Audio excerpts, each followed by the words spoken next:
everyone, it's Laura, and today I'm here to talk to you about the six.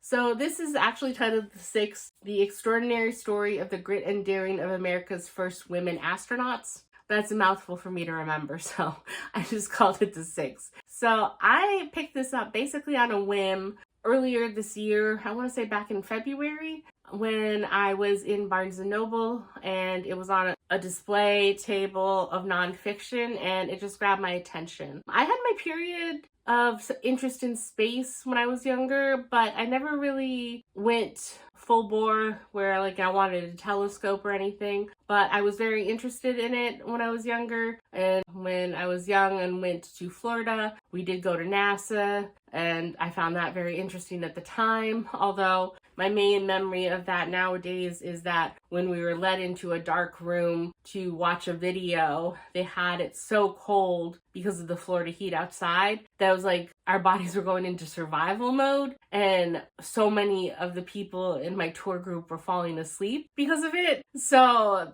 unfortunately, that's the overarching memory I have of visiting NASA. But I also grew up in New Hampshire, so unfortunately that also meant that when I thought of space, the other biggest thing that came to mind was the Challenger explosion, where a teacher from our state, Kristen McAuliffe, was due to go up in the spaceship and it exploded on takeoff. So we actually had the Kristen McAuliffe Planetarium in our state, and so that was a field trip that we would go on when I was younger. So that was sort of a depressing connotation that space and space travel brought to mind with me from a young age. So this book starts off with basically a list of the 6 different women that they're talking about.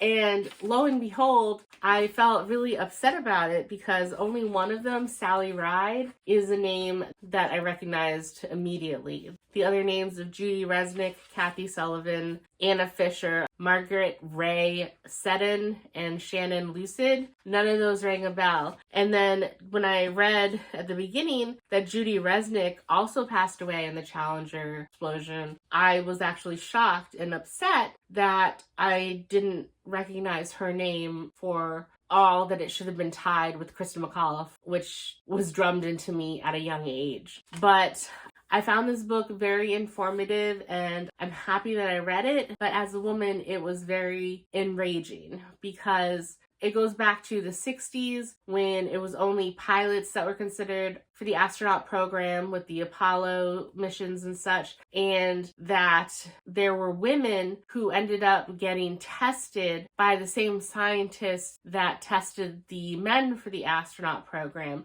And there were 13 women that passed all the testing, and they actually had I highlighted that research had started to suggest that women might be the ideal candidates for spaceflight. They were typically smaller and weighed less, which meant that they could more easily stuff themselves inside minuscule spacecraft, and they didn't need as much rocket fuel to get them off the ground. There was also speculation that a woman could better withstand the radiation-filled space environment, and research from the 1950s backed up the idea that women performed better in isolation experiments. And yet, when it was suggested that women be considered for the space program, they were basically laughed out of the room, and that they said no, all women had to be pilots just like the men, and they had to have experience on these jets. And yet nowhere could women, even though there were women pilots, none of them were allowed to pilot these jets. So it was just the catch-22 that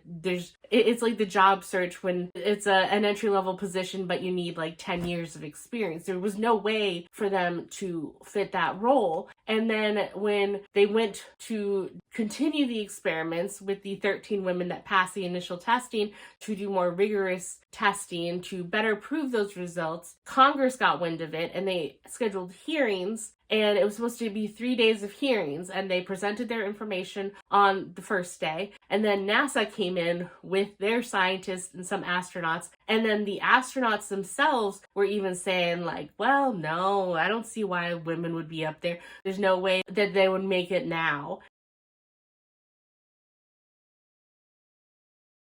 And with that, their doom was sealed, and Congress just canceled the third day of the hearings. And the women and the scientists on their side never got to even rebut what NASA or the astronauts said. So it was just so enraging to hear all this and how they were just belittled in so many ways. So it's along the same lines as if you watch the movie Hidden Figures, about the women who were the computers at NASA and just the struggles that they had to go through to prove their worth and that they were equally as smart as their male counterparts. It was the same type of thing here, and just how overqualified all of the women who were finally accepted into the program are. Two of them were doctors. One of them, Ray, she would work at NASA Monday through Friday, and then she would take shifts in the ER on the weekends as a doctor. I cannot fathom, but she found it important and she wanted to keep her medical skills up to date and her knowledge up to date. But all the testing and the stuff that they had to go through, I can't imagine how physically exhausting it might be. And then when they're going through all these things, they're doing tests with equipment and suits built for men. So they're doing things, and the suits that they're trying to use, they make it sound like to stimulate what it would be like in these spacesuits in space, that they're doing it in a pool. And they have to do these things in suits where Anna Fisher was one of the main ones that they were doing. And she's a very diminutive woman. And so she was drowning in the suit, and she didn't have the best coordination with the oversized gloves, but she couldn't complain, and she had to do the job so that they didn't think that it was on her, basically. And so at no point did any of the women feel like they could complain about anything, because they knew that all of their actions would affect the future of women in the program going forward. And if NASA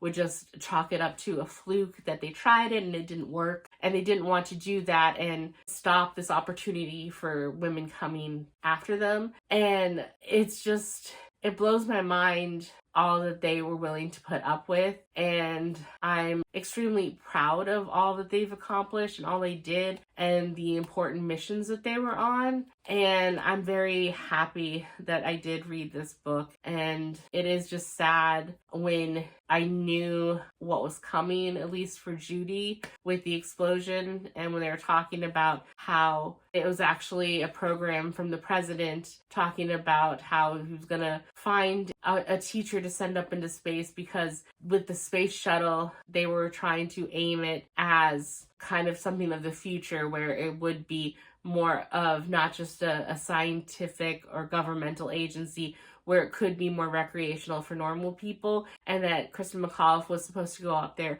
and teach some lessons from space. And just knowing that that was coming at some point is just kind of put a damper on feeling too excited or too happy about what the women did accomplish. But overall, I would highly recommend this to anyone that is at all interested in the beginning of the space program, and especially with the women and all that they managed to accomplish and how they helped revolutionize NASA and their contributions. And there also is, in the middle of the book, there is a section with different color photos of the women and different parts of their story. So I was really happy for that.